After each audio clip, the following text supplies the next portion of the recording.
meus queridos, e antes de começar o vídeo de hoje eu tenho que admitir um vício pra vocês. Algo que há algumas semanas já tem feito eu pensar sobre os meus vícios em chocolate. Eu descobri aqui faz pouco tempo, na verdade não pouco tempo, faz bastante, mas eu comecei com o vício faz umas 2 ou 3 semanas com o Lila Paws e o Lila Go, que são 2 chocolates novos da Milka, de óleo e de morango. Mas enfim, como vocês estão vendo aqui no título do vídeo, o assunto de hoje é sobre como eu estudo. A maior parte de vocês que já está cursando crescimento e desarrocho já deve ter terminado de cursar agora e já deve estar pensando, estou de férias, posso relaxar. Não, você tem que começar a se preparar agora para sua prova final. E eu vou dar algumas dicas de como eu estudei, de como eu me preparo para os finais, talvez sirva para você, talvez não. Mas serve para você minimamente ter uma opinião de alguém que está por fora e que já avançou um pouco na carreira. Quero comentar também, antes de começar a falar sobre metodologia de estudo, algo que tem acontecido nos últimos 7 dias. Então, se você não quiser me escutar falar sobre coisas não relacionadas à metodologia de estudo, pule para essa parte do vídeo e tudo certinho. Se você não caiu de paraquedas aqui no canal, você sabe que na semana passada eu entrevistei Ciro Gomes. Eu entendo que muitas pessoas acabaram não gostando de certos pontos abordados relacionando o canal com política. Logo que eu vi alguns comentários naquele vídeo, eu fiz um descarrego, digamos assim, no Snapchat e é o mesmo que eu vou fazer aqui, pelo fato de que não é todo mundo que é inscrito no canal, que me segue no Snapchat, enfim, vocês entenderam. Eu entendo que vocês podem pensar de uma maneira diferente a que eu penso relacionada à política, assim como eu também tenho minhas discordâncias com o Ciro Gomes, assim como vocês podem ter também.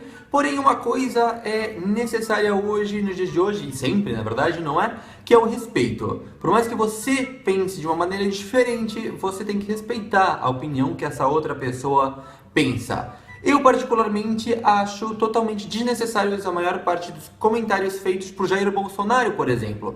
Porém, eu sei que ele tem um recorrido bastante grande. Não diria que é um recorrido digno de aplausos, porque eu não acho ele um bom legislador, mas eu respeito ele como político, por mais que eu tenha minhas divergências com ele. E eu notei que naquele vídeo, nos comentários, as pessoas acabaram esquecendo dessa parte. Esquecendo da parte de que a política não é 8 ou 80. Se esqueceram de que a ideia da política é confrontar ideias e não simplesmente fazer catarse e não se dispor a um debate. Isso foi muito visto aqui, porque no dia que ele esteve em Rosário, as principais pessoas que criticaram a forma de governar dele e a maneira como ele pensa não estiveram para debater.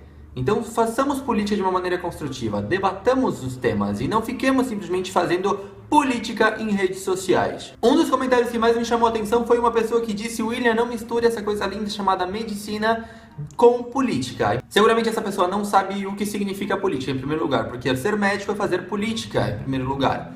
E você faz política todos os dias. No dia que você conversa com as pessoas que moram no seu prédio, no seu bairro, você está fazendo política. Um médico atendendo num posto de saúde está fazendo política. Um professor numa sala de aula está fazendo política. Então tratemos de primeiro, antes de fazer qualquer tipo de catarse sem sentido, de primeiro nos informar. E outra situação relacionada a esse comentário é: como que está escrito o nome do canal aqui embaixo? Não está escrito assessorando-se com William Cardoso, estudante de medicina na Argentina ou qualquer coisa do tipo. Está escrito William Cardoso. Então, se eu definir que é uma prioridade para o meu canal ter certos tipos de debate, eles vão ser dados. Porque se você não gostar, você tem o título do vídeo que vai dizer o assunto que vai ser abordado. E se for um assunto que não te chama atenção, você simplesmente não assiste. O YouTube é uma plataforma super democrática em que você pode fazer isso. Não é como a televisão aberta ou fechada, em que você tem aquela grade e você não tem a possibilidade de, digamos, avançar para o que vem depois. Na internet você pode fechar aquela aba que você não gosta ou não está achando legal aquele discurso e ir para outro assunto que te chame muito mais atenção. Mas deixa de delonga, vamos falar sobre metodologia de estudos. Muito provavelmente vocês estão me vendo um pouco escuro, é para cortar uma luz aqui de casa, então eu estou vivendo só com a luz natural.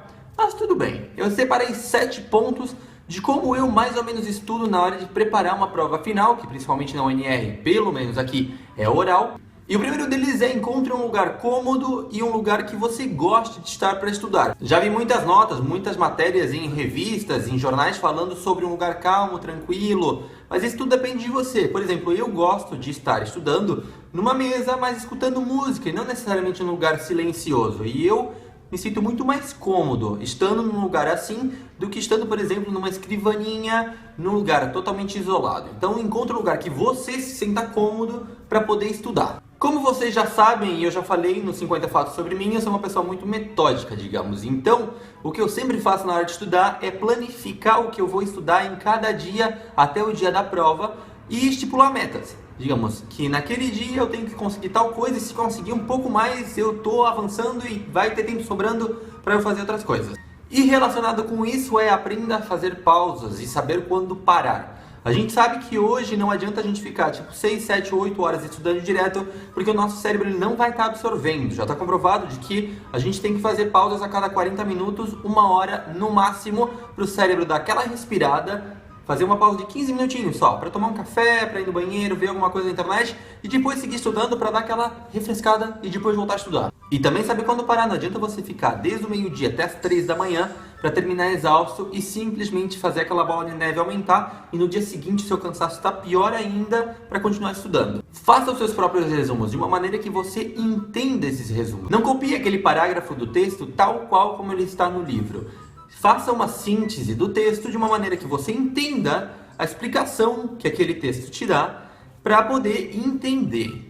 E relacionado com isso, vem o ponto seguinte, é que nunca estude de slide salvo que for algum tipo de esquema, mas se for de texto, nunca estude de slides, muito menos de resumos de outras pessoas, porque aquela pessoa entendeu a matéria de uma maneira que não necessariamente é a mesma maneira que você vai entender aquela matéria. O sexto ponto é exponha o conteúdo que você estudou ou está estudando para algum amigo seu de estudo e também faça provas de anos anteriores ou semestres anteriores relacionadas com aqueles temas, porque faz com que você vá assimilando o conteúdo que você está aprendendo e assim também, quando você estuda com um companheiro de cursado ou uma pessoa que sempre estuda com você na hora das provas, você vai criando esse conhecimento em conjunto e um vai ajudando o outro. Eu sou uma pessoa que estuda sozinho, mas eu sempre tento nos últimos dias fazer, obviamente, as provas de anos anteriores, caso for um parcial múltipla escolha, por exemplo, ou com algum amigo que já sabe o tema e comentando alguns assuntos sobre a unidade 1 até a última unidade daquela matéria que eu estou estudando. E para terminar, não é necessariamente relacionado a como estudar, e sim